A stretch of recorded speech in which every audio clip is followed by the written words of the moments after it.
What did the cross do to Jesus? And you know what? The answer is going to shock you.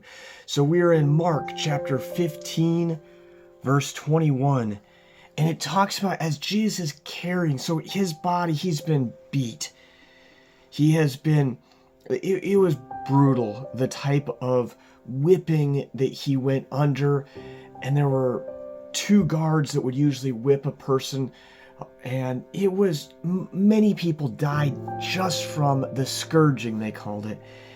And so he's a bloody mess. And they strapped this cross piece to the cross on. Most would actually theorize that the vertical stayed in place, and the prisoner would carry the cross piece. And the cross piece itself, most people estimate, was probably about 75 pounds. So Jesus, at this point, he's been up for 24 hours, awake, going through court. Have you guys ever been to court? I have.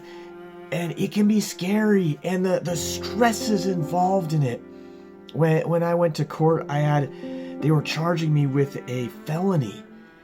And scary where I was and in the time frame. I could have been punished up to a year in prison and a $5,000 fine. This is hard stuff to deal with. Jesus, he had went through 6 trials that night, 3 from the religious leaders and 3 from the Rome. Rome put him under 3 different trials as well. And so he is wasted, 24 hours up. I'm sure they didn't feed him or give him anything to drink. And then they've whipped him. He's carrying this cross. And as he's carrying this cross, he can't take it anymore. His physical body stops and he falls down, falls to his knees. And in our story here in Mark chapter 15, verse 21, we see Simon is called out of the crowd. Simon was visiting probably for Passover. He was coming with his family.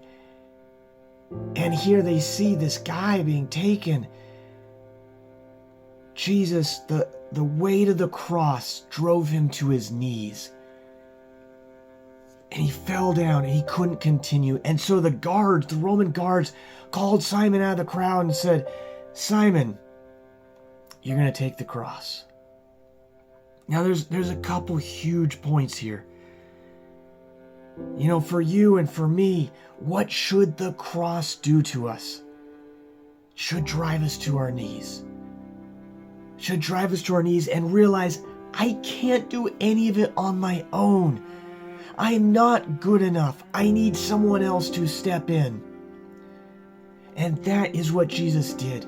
He stepped in to the whole plan to pay for your sins and my sins. Now it's our job to cry out to Jesus. Cry out to him, "Lord, I need you. I can't do this on my own." Cry out to him for everything. In Luke chapter 9, verse 23, it says, "If anyone," Jesus is talking here, "if anyone desires to come after me, let him deny himself and take up his cross daily and follow me." Here's the point again with the cross. We can't do it. Cry out to the Lord. He wants to step in. He wants to help you. On a daily basis, he wants to help you through the struggles you and I are facing. So the original question, what did the cross do to Jesus? It drove him to his knees. And Jesus is the perfect example to us.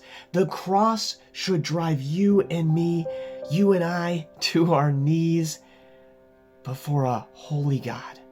I sure love you guys.